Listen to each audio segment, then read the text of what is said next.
All right, good evening and welcome back to our channel, Princess Sits. Today remains the 10th of August 2025, and we thank the Lord for His goodness and mercies over us while still within the wake of our expectations. We had a good news tonight on an important update on grant disbursement process. All right, just before I say this, please just know that every single day there is a monumental progress that we are recording on a regular daily basis. So whatever the case is, put your minds together. I'm going to put up that which information was for us tonight, and to allay our worries and put our minds at rest. Now, this evening, Pastor Donald Obasi shared an very important and hopeful message that brings more clarity to the ongoing discussion about this long-awaited grant disbursement. Speaking after what he described as a carefully organized meeting that was involving the key figures, he revealed that authentic information had been received directly from recognized authorities, and that this authority is not a random source, but one that is anchored by the main stakeholders. In other words, the International Monetary Fund, the Central Bank of Nigeria, and the government itself. Now, according to Pastor Obasi, when information comes from this particular organ or circle of stakeholders, it does not fail. And that is a bold assurance, and I think it's worth paying attention to. So the message is very clear that we are not dealing with rumors. We are not dealing with second-hand speculations or street talks. That this is first-hand information, credible information from those who are actually in the position to make decisions, and understanding the current situation naturally.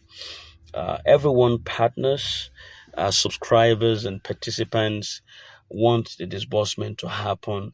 In fact, momentarily right now. People are eager and some even anxious, because this long journey has involved a lot of patience, expectations, and sacrifices.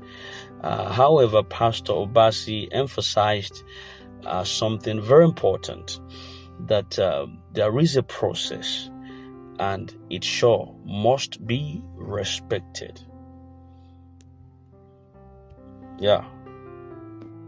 All right, this is Princess. In case you're new, don't actually just glide across, but try as much as possible to punch in the subscribe button so that we can work together on this platform. You get regular updates on a regular basis. Don't touch the dial. I'll be with you shortly and in a moment.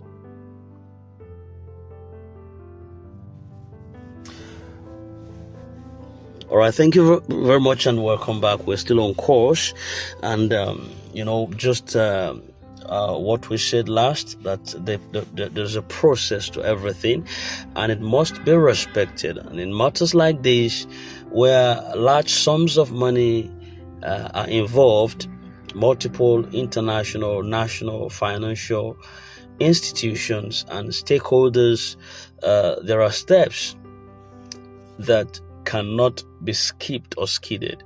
And these steps are not just formalities, they are necessary.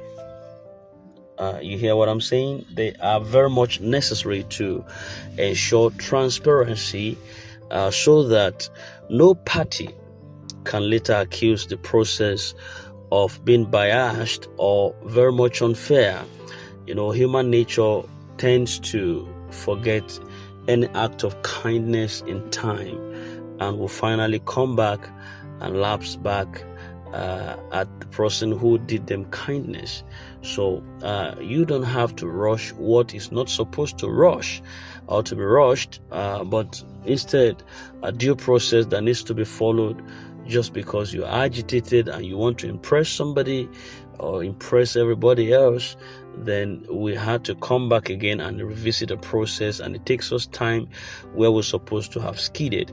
Now, secondly, they are not. These are to also ensure accountability, so that every fund that is disbursed is properly recorded, approved, and also monitored. Then also we look at the case of security, so that funds do not fall into wrong hands or get diverted through fraud. And that's why these steps are quite so important and essential. Then we also look at compliance measures, which has to do that all the parties need to adhere to both the local laws and international regulations. So all of these steps are to not to be just a run-over thing, but a process. And skipping them could cause delays later.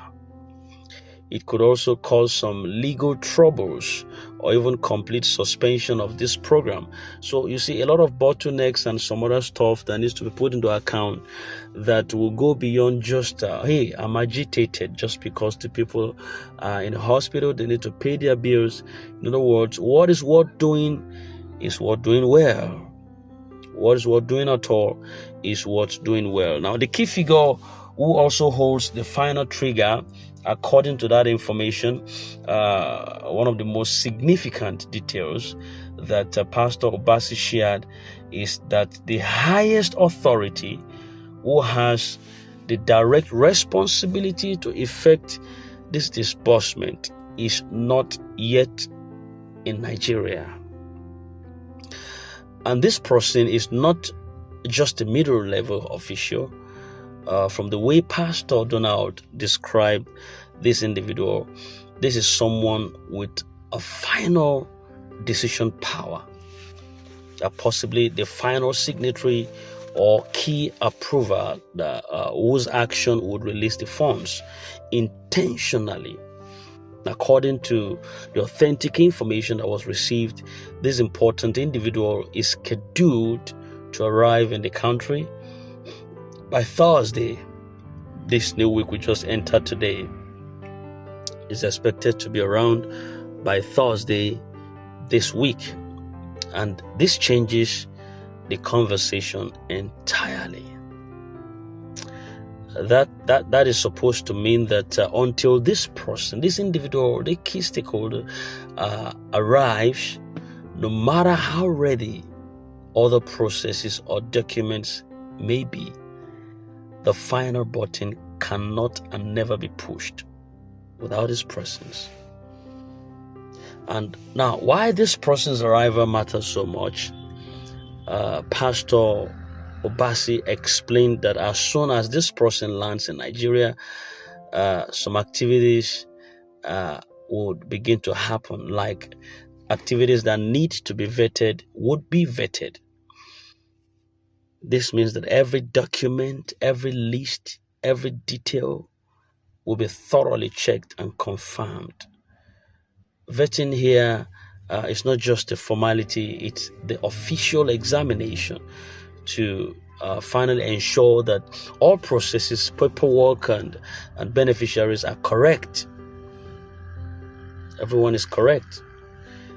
Then they until it arrives, before we talk about the final go ahead that would be given. Once the vetting is complete, then the stakeholders will be in a position to announce the actual date for disbursement. This is the stage where words is going to turn to action. Then we also could deduce the speed of action as part of the events that will happen. Speed of action because of the weight of anticipation and the readiness of a lot of many parts of the process. It is expected that once this person arrives and vetting is done, there would be no unnecessary delays or excuses before moving to the next step. Yeah. So, in another part of this update, Pastor Obasi mentioned that the closing date for subscription for those subscribing to Pioneer has been moved forward, and the new closing date is now on Wednesday night. This extension appears to be small to those who are interested, but I think it is actually very significant for several reasons. It gives more time for people who have not yet decided or who wants to do, but maybe they don't have fund at this time. It ensures that no eligible participant is also left out simply because they were short of time. So this aligns perfectly with the timeline of the key authorities' arrival, meaning that by the time the individual is in the country, the subscription window would have officially closed and the beneficiary list would be complete. So the bigger picture here, why delays happen in big disbursement, I think we need to trash this out for very many other persons who need to have this understanding. Now, for some, this kind of wait can be so frustrating, including me. But it's also important to understand that large-scale financial disbursements, especially those that involve both international and national institutions, are never handled overnight. Yes, the reason being that international coordination is necessary, especially when the IMF is involved. Their representatives must definitely align with local authorities to ensure that funds are released under the right atmosphere and agreements. Then we talk also about the compliance and auditing before large sums are moved. There must be assurance that everything meets legal banking and anti-corruption standards. It has to be. Then we consider the case of signatory schedules. Sometimes the only person with the legal power to sign off is tied up in other official engagements or must travel to finalize this agreement. Then we talk about finally the stakeholder consensus. A lot of multiple parties need to agree, and sometimes this takes extra meetings or consultations. Pastor Obasi's update shows that we are now at the tail end of these processes. The arrival of the top authority is the final missing piece before everything moves forward. And this update should give you hope. Yes, this is not just another vague promise or generic, kind of generic soon message. This contains some clarity, specifics, and actionable details. Source of information from credible authorities and not from rumor mills. Then the key missing link, the arrival of the final decision. I'm just trying to do a recap before I end this voice note. The key missing link right now is the arrival of the final decision maker, who is to come in by Thursday. Now, the next step after arrival, vetting of all the pending activities, then announcement of disbursement date, then subscription closure. That's all. So when information contains these specific elements, it shows that things are not being handled in confusion. There is a structured plan. Yes, there is a structured plan. So Pastor Obasi's tone was tonight one of encouragement and guidance. And in the same spirit, here we are here also to prefer the same spirit. Now, on a final encouragement, sorry, this is almost getting too longer, but then let me finish up here right now. We are in a very sensitive but promising stage, and the journey has been long. A lot of people have invested not just money but time, their patience, their emotional energy, and according to Pastor Obasi, this week holds a major turning point. The arrival of the highest authority that's going to unlock the final steps. And once this person is in the country and all vetting is completed, we will finally hear directly from the stakeholders about the disbursement date. And that would be the moment when speculations of all sorts would end and reality begins. So the extension of subscription period onto Wednesday night also should also be seen as a strategic blessing, allowing everyone who has not yet crossed the finish line and who, after all, they are interested, allowing them to do so. It's a last chance to be on the official list before the window closes. As Pastor Obasi reminded everyone, information from these anchored stakeholders, IMF, CBN, government, does not fail. And this is a strong statement of confidence, yes, and one we can hold on to as we wait for the final piece of the puzzle to fall into places. Thank you very much. This is Princess Hit, and in case you're new, do kindly subscribe and hit the bell so you don't miss out on vital updates. When we drop one, you're sure to have one. Thank you, and have a nice night rest. Good night.